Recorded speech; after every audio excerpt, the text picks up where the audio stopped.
अस्सलाम वालेकुम। कैसे हैं आप सब? उम्मीद करती हूँ सब खैरियत से होंगे। अल्लाह ताला सबको अपनी हिफ्ज़-ओ ईमान में रखें, हर तरह की परेशानी बीमारी और मुसीबतों से बचाएं। तो जी आज हमारे किचन में बन रहा है आलू कोफ्ते। आलू कोफ्ते बनाना बहुत ही आसान है और ये इतने मज़े के बन जाते हैं। मुझे तो आलू कोफ्ते बनाने का बहुत ही मज़ा आता है। कुछ खाने ऐसे होते हैं जो बड़े मज़ेदार बनते हैं, मतलब बनाने का ही मज़ा आ रहा होता है। इसके लिए ले लिया था 1 kg कीमा, 1 अदद प्याज, सब्ज़ मिर्च और स्पाइसेस डाल लिए थे। इसमें नमक, मिर्च, खुशक धनिया, गरम मसाला और चाट मसाला था। तो मैं इसमें कोफ्ते बनाते हुए ना इसमें बहुत ज़्यादा प्याज नहीं डालती, क्योंकि वो उसका प्याज का पानी निकलता रहता है और इसलिए कोफ्ते जो उनसे सही तरह जुड़ते नहीं हैं। तो इसलिए एक ही प्याज डालती हूँ और मिर्चें ज़रा ज़्यादा डाल लेती हूँ। सुरख मिर्च की बजाय सब्ज़ मिर्च का ज़्यादा इस्तेमाल करती हूँ। तो ये बड़ी तीखी मिर्चें थी, इस दफ़ा जो आई हैं ना बहुत ही तीखी थी, छोटी छोटी सी हैं लेकिन बहुत तीखी हैं। तो जी ये इसमें बस हाथ में डाल दिया कीमा, सारे स्पाइसेस और मिर्च और प्याज डाल के ना साथ ही थोड़ा सा कीमा भी डाल लिया था ताकि अच्छी तरह से मिक्स हो जाए। तो खाली अगर प्याज वगैरह करेंगे ना तो उसका बहुत ज़्यादा पानी निकलने लग जाएगा, इसलिए कीमा इसमें डाल के तो अच्छी तरह से चॉप कर लेना है और बाकी सारा कीमा भी बारी बारी चॉप करके एक बाउल में डाल लेना है। तो कोफ्ते बनाने के बहुत सारे तरीके होते हैं, हर एक अपना तरीका होता है। जब मैं अम्मी के घर रहती थी ना तब वो हम उस पर बनाते थे चट्टू वट्टे में, दोरी डंडा जो होता है ना, हर एक को अपने इलाके में मुख्तलिफ लफ्ज़ बोले जाते हैं। कोई कुंडी डंडा बोलता है, कोई चट्टू वट्टा बोलता है। तो बहरहाल जो भी होता है ना वो दोरी डंडा जिसको कहते हैं, उसमें पीसा करते थे कीमे को। तो वो इतने मज़े के बनते थे ना, जो पुराने तरीके थे ना उनका ज़्यादा जायका होता था। वो हाथों से पीसते थे और जायका भी आता था उनमें। आजकल आ गई हैं ये मशीनी दौर आ गया है, हर चीज़ मशीनों में तैयार कर लेते हैं।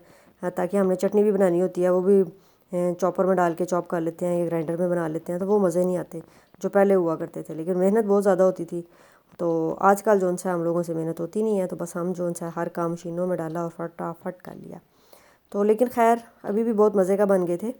तो मुझे बनाते हुए वो याद आ रहा था जब हम छोटे थे, अम्मी बनाती थी तो बहुत मज़ा आता था। सारे एक्साइटेड हो रहे होते थे कि आज कोफ्ते बन रहे हैं। बहरहाल मेरे बच्चे भी बहुत ज़्यादा खुश होते हैं, उनको मेरे हाथ का खाना बहुत पसंद आता है। तो ये छोटे बेटे ने फरमाइश की थी कि आज कोफ्ते बनाएं, तो उसकी फरमाइश पे ये कोफ्ते तैयार हो रहे थे।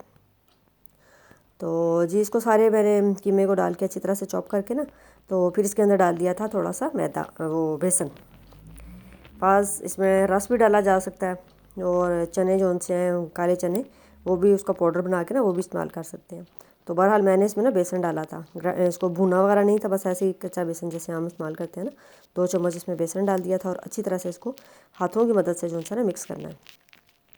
इसकी मिक्सिंग बहुत अच्छी करनी है, जितना अच्छा सा मिक्स होगा उतने अच्छे कोफ्ते बनेंगे। ये अहम जो सी टिप इसकी सबसे ख़ास वो टिप ये है कि इसको बहुत अच्छे से गूंदना है, हाथों से ज़ोर ज़ोर से मलना है ताकि अच्छी तरह से ये मिक्स हो जाए और यकजान हो जाए। और जितना अच्छा मिक्स होगा उतने अच्छे कोफ्ते बनेंगे, वो बिल्कुल भी नहीं टूटेंगे।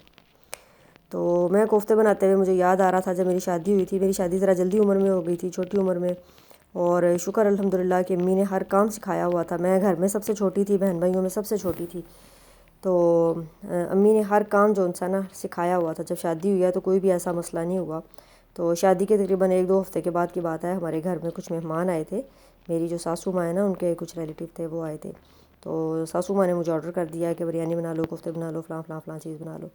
तो उन्होंने ये भी नहीं पूछा कि तुम्हें कोफ्ते बनाने आते हैं। हालांकि कोफ्ते थोड़ा सा होता है छोटे बच्चों को, बच्चियों को नहीं इतने ज़्यादा होते। मेरी नंद मेरी जितनी है तकरीबन, उसको भी नहीं बनाने आते थे। लेकिन उन्होंने मेरे से पूछे बगैर मुझे ऑर्डर दे दिया था। तो मैं उस दिन इतना शुक्र कर रही थी कि अम्मी ने शुक्र है अल्हम्दुलिल्लाह कि हर काम सिखाया हुआ था कि वो जो है ना ससुराल में आके शर्मिंदगी नहीं उठानी पड़ी मुझे। और मैंने जब कोफ्ते बनाए ना तो मैं कोफ्तों को हमेशा फ्राई कर लेती हूँ।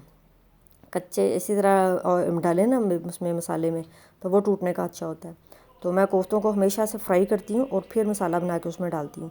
इससे ये होता है कि कोफ्ते बिल्कुल भी टूटते नहीं हैं, बड़े अच्छे साबित रहते हैं और पक के भी जल्दी पक जाते हैं और बहुत इनका अच्छा टेस्ट होता है। बिल्कुल भी स्मेल वगैरह नहीं आ रही होती है, बहुत मज़े के होते हैं। और उसके अलावा इनको हम बना के ना फ्रीज़ भी कर सकते हैं।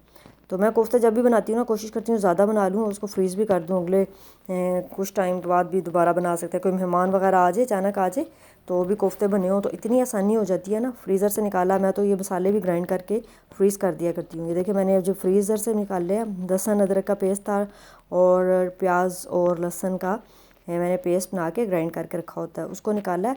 जितनी देर में कोफ्ते बन रहे थे वो मसाला भी डीप फ्रॉस्ट हो गया। उसके अंदर मैंने सारे स्पाइसेस ऐड किए हैं और साथ में आलू डाल दिए हैं। तो इनको आलू डाल के अच्छी तरह से भून लूँगी।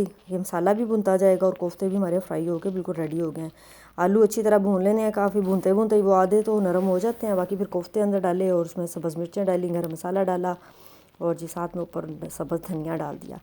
तो सब्ज़ धनिया जो उनसे ना खाना बनाते हुए अंदर डालें ना तो उससे बहुत मज़े की स्मेल आती है। और उसके अलावा ना ऑयल बड़ा अच्छा, खाने का रंग जो है ना बड़ा अच्छा हो जाता है और ऑयल भी ऊपर ऊपर आ जाता है। तो बाद में पका के जब डालें ना वो भी बहुत अच्छा लगता है, लेकिन अंदर जो डालने से ना सालन की शक्ल बहुत खूबसूरत हो जाती है। तो ये थी मेरी आज की रेसिपी, उम्मीद है आपको पसंद आएगी। इसके बाद जी मैंने बनाए कोफ्ते। बनाने के बाद मैं आ गई थी सफाई करने के लिए। मैंने कोई भी घर में मेड वगैरह नहीं रखी, मैं हर काम खुद करती हूँ। जितनी सी मेरी हिम्मत ताकत है ना, मैं उतने काम करती रहती हूँ। तो जब तक मेरा ये हर्निया का ऑपरेशन नहीं हुआ था ना, मैं इतने काम करती थी बहुत ज़्यादा, और मेरे सब कुछ बड़े शौक़ से करती थी।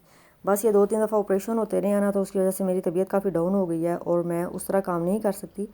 लेकिन फिर भी अल्हम्दुलिल्लाह मैं काम घर के ख़ुद ही कर लेती हूँ। तो मैंने सारे कमरों में जो सा कालीन डाले हुए हैं और झाड़ू से या ब्रश लेके उससे कालीन साफ़ कर लेती हूँ और बाकी जो रह जाता है उसमें मॉप लगा देती हूँ, जो फ़र्श रह जाता है। और वॉशरूम तो आपको पता ही है, वो तो डेली साफ़ होते ही हैं। तो इस तरह बस तो रोज़ थोड़ा थोड़ा करके इस तरह काम कर लेती हूँ। तो वॉशरूम से याद आया कि वॉशरूम की जो है ना दुआ, वो बहुत ज़्यादा ज़रूरी होती है।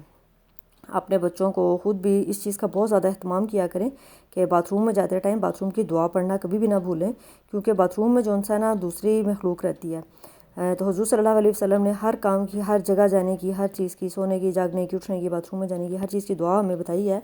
तो इसलिए जो है ना दुआ का पढ़ना बहुत ज़रूरी होता है।